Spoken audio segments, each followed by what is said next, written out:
नमस्कार। आज हम एक अहम मुद्दे पर, एक बहुत ही गहरे विषय पर बात करने वाले हैं। कर्म मतलब हमारा काम, हमारे एक्शंस। हाँ, जो हम सब रोज करते हैं। बिल्कुल। और इसे समझने के लिए हम स्वामी विवेकानंद की जो मशहूर किताब है कर्मयोग, उसकी रोशनी में देखेंगे। लेकिन हमारा जो बेसिस रहेगा वो एक खास पुस्तक समीक्षा है, कर्मयोग, निष्काम सेवा और शक्ति। अच्छा। तो आज इस चर्चा का मकसद क्या है? देखिए, हम सब काम तो करते ही हैं, रोज की भागदौड़ में लगे रहते हैं। पर सवाल ये है कि क्या हमारा काम सिर्फ जरूरतें पूरी करने के लिए है, या सिर्फ सफलता पाने का एक जरिया, या फिर इसमें कुछ और गहरा मतलब भी हो सकता है। हाँ, ये सोचने वाली बात है। तो इस समीक्षा के जरिए हम कर्मयोग के उन अहम विचारों को थोड़ा खंगालेंगे, समझने की कोशिश करेंगे, जो शायद हमें एक अलग नजरिया दे सकें कि काम को बोझ न समझें, बल्कि उससे शांति, शक्ति और यहां तक कि जीवन में एक ऊंचा मकसद पाने का रास्ता कैसे बनाएं। सही। ये समीक्षा हमें विवेकानंद के विचारों का निचोड़ देती है और हम उसी निचोड़ के जरूरी हिस्सों को आज समझेंगे। तो चलिए शुरू करते हैं ये पड़ताल। जरूर। समीक्षा का जो पहला और शायद सबसे जरूरी विचार है वो है निष्काम कर्म। सुनने में थोड़ा भारी लगता है ये शब्द। हाँ, लगता है। पर इसका मतलब बहुत सीधा है, बिना फल की मतलब नतीजे की अटैचमेंट के कर्म करना। काम करो, अपना बेस्ट दो, लेकिन ये चिंता छोड़ दो कि नतीजा क्या होगा, मुझे क्या मिलेगा। हाँ, और ये विचार आज के जमाने में जहाँ सब कुछ रिजल्ट ओरिएंटेड है, वहाँ तो एकदम क्रांतिकारी लग सकता है। बिल्कुल।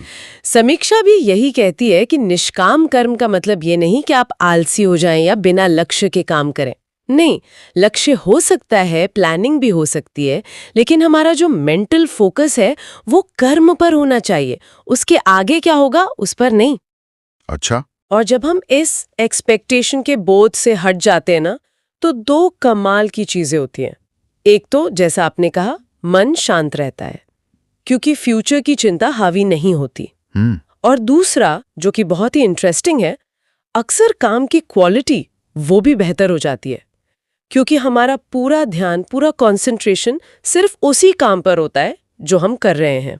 ये बात तो सोचने वाली है, लेकिन यहाँ एक सवाल उठता है जो शायद बहुत लोगों के मन में आएगा। हाँ, पूछिए। अगर हम फल की चिंता ही ना करें तो भी मोटिवेशन कहाँ से आएगा? आजकल तो सारा जोर ही रिजल्ट्स पर है। प्रमोशन चाहिए, बोनस चाहिए, तारीफ चाहिए। हाँ, ये तो है।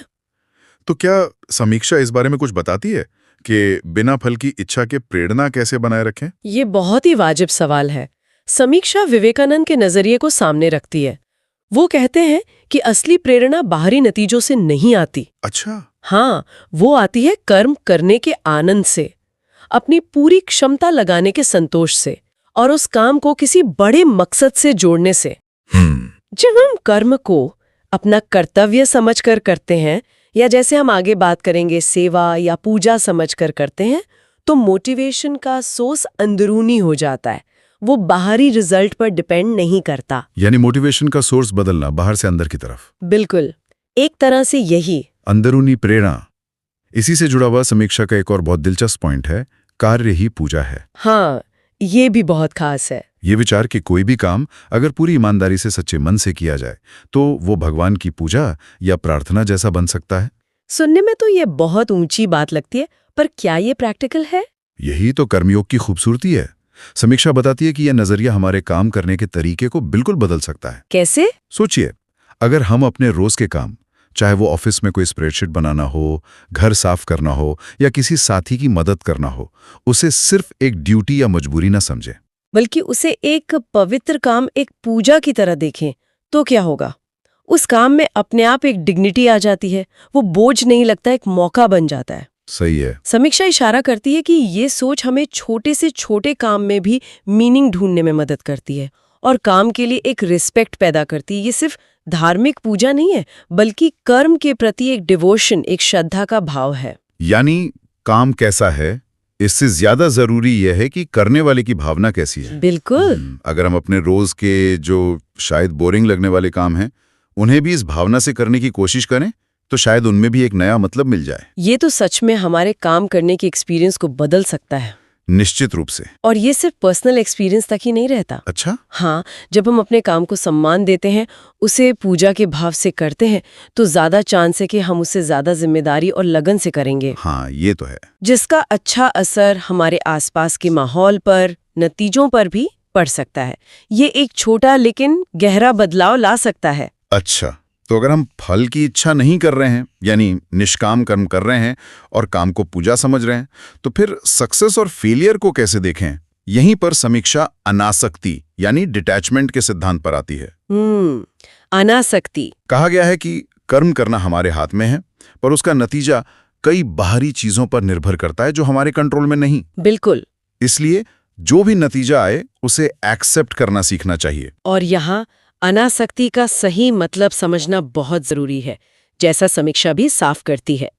अनासक्ति का मतलब ये नहीं कि हम उदासीन हो जाएं, लापरवाह हो जाएं या नतीजों की परवाह ही न करें। ये बहुत बड़ी गलतफहमी हो सकती है। तो फिर क्या है सही मतलब? करना, लेकिन जब नतीजा आए तो उससे इमोशनली इतना मत चिपक जाना कि सफलता हमें अहंकारी बना दे और विफलता हमें तोड़ कर रख दे। एक तरह का इमोशनल बैलेंस। हाँ, बिल्कुल, एक भावनात्मक संतुलन। फिर भावनात्मक संतुलन काम कैसे करता है? मान लीजिए किसी ने बहुत मेहनत की पर फेल हो गया, निराशा तो होगी ही। हाँ, स्वाभाविक है। अनासक्ति यहाँ कैसे मदद कर सकती है? क्या समीक्षा इस पर कुछ प्रैक्टिकल गाइडेंस देती है? समीक्षा विवेकानंद का हवाला देते हुए बताती है कि अनासक्ति हमें नतीजे को पर्सनल हार या जीत के तौर पर देखने से रोकती है। अच्छा। ये हमें सिखाती है कि नतीजा सिर्फ एक फीडबैक है, एक जानकारी है।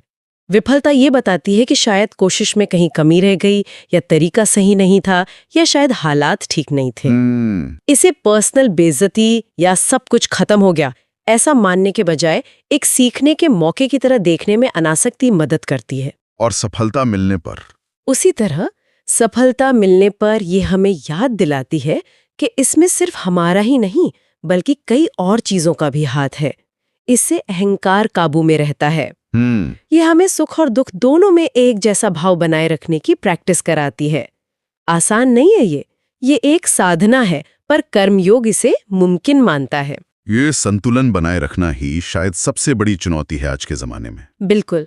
अच्छा, कर्मयोग के ये सिद्धांत, निष्काम कर्म, कार्य को पूजा समझना, अनासक्ति, ये सब मिलकर इंसान को किस तरफ ले जाते हैं?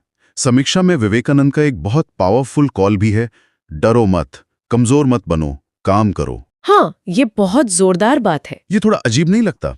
आमतौर पर त्याग, अनासक्ति को लोग थोड़ी पैसिविटी से जोड़ते हैं, लेकिन यहाँ तो कर्म, शक्ति और निर्भयता की बात हो रही है। यही तो कर्मयोग का एक बहुत डायनामिक पहलू है।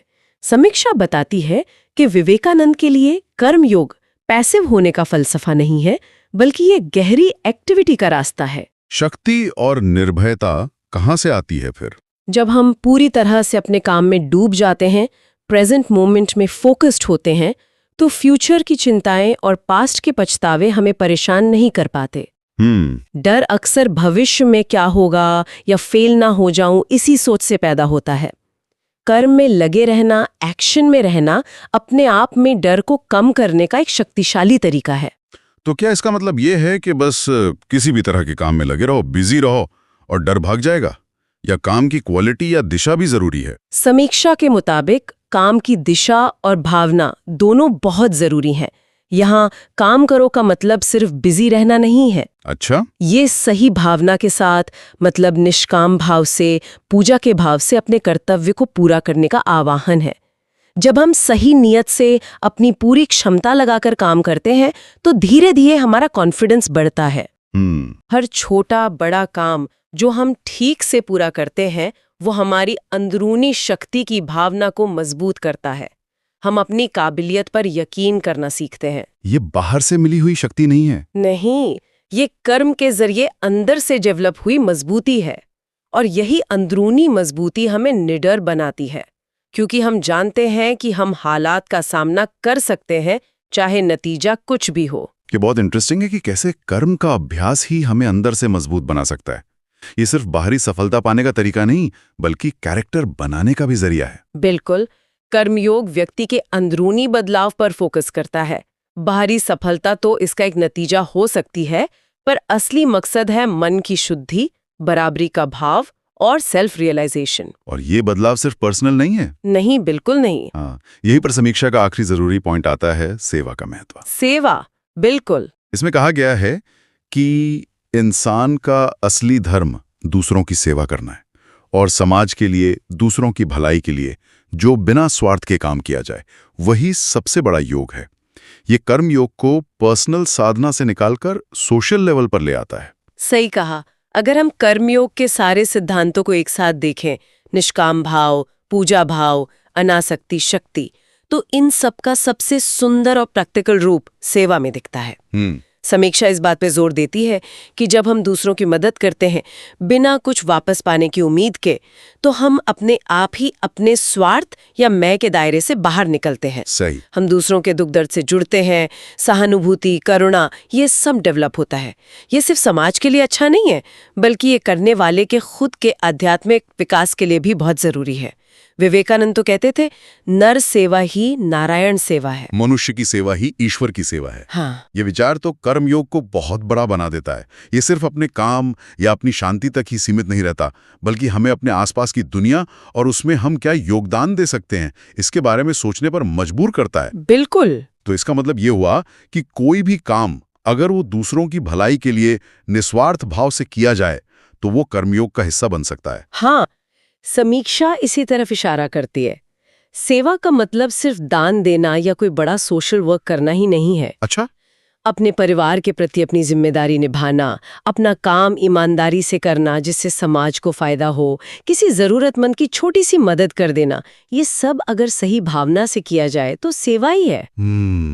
ये कर्मयोग को हर किसी के लिए पॉसिबल बनाता है, चाहे उसके हालात कैसे भी हों। ये हमें जोड़ता है खुद से, दूसरों से और शायद किसी ऊंची सच्चाई से भी। तो इस पूरी चर्चा का अगर सार निकालें तो हमने स्वामी विवेकानंद के कर्म योग पर आधारित इस समीक्षा से कुछ खास बातें सीखी।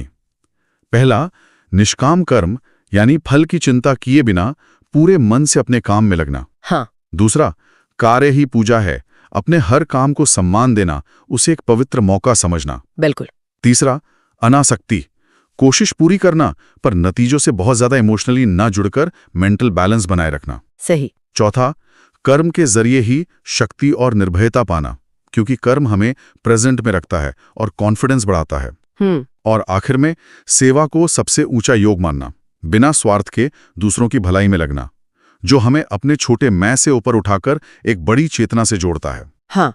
समीक्षा हमें यही याद दिलाती है कि जीवन की चिंताओं और डर को साइड में रखकर अगर हम सही भावना से कर्म करते रहें तो नतीजा चाहे जो भी हो, अंदरूनी शांति और ग्रोथ पक्की है। बिल्कुल। और ये सब जानने के बाद एक विचार मन में जरूर आता है, जो शायद हमारे सुनने वालों के लिए भी अहम हो। आज की दुनिया जो इतनी तेज रफ्तार वाली है, कंपटीशन से भरी है और जहां तुरंत नतीजों पर इतना जोर है, हाँ। उसमें कर्मियों के ये सिद्धांत थोड़े आइडियलिस्टिक या शायद प्रैक्टिकल नहीं ऐसे लग सकते हैं। क्या ये सचमुच मुमकिन है कि हम अपनी नौकरी का प्रेशर, परिवार की जिम्मेदारियों और समाज की उम्मीदों के बीच रहते हुए भी निष्काम कर्म, अनासक्ति और सेवा भाव को अपनी जिंदगी में ला सकें? आसान तो नहीं लगता ये तो है। क्या ये सिर्फ कुछ गिने चुने लोगों के लिए है, या हम सब अपनी रोजमर्रा की जिंदगी में छोटे छोटे तरीकों से ही सही इसकी प्रैक्टिस कर सकते हैं? ये वाकई एक गहरा सवाल है और शायद इसका जवाब किसी तैयार फॉर्मूले में नहीं है। शायद नहीं। ये हर इंसान के अपने प्रयास और अपनी समझ में छिपा है। क्या हम अपने दिन के किसी एक काम को पूरी तरह डूबकर बिना नतीजे की परवाह किए करने की कोशिश कर सकते हैं? एक कोशिश। या जब किसी की मदद करें तो बदले में कुछ पाने की उम्मीद को थोड़ा सा कम कर सकते हैं। शायद छोटे छोटे कदम ही इस तरफ आगे बढ़ने का रास्ता हो। इस पर सोचना और कोशिश करना यकीनन फायदेमंद होगा। हाँ, सोचने वाली बात है। इसी विचार के साथ आज की इस गहरी चर्चा को यहीं रोकते हैं।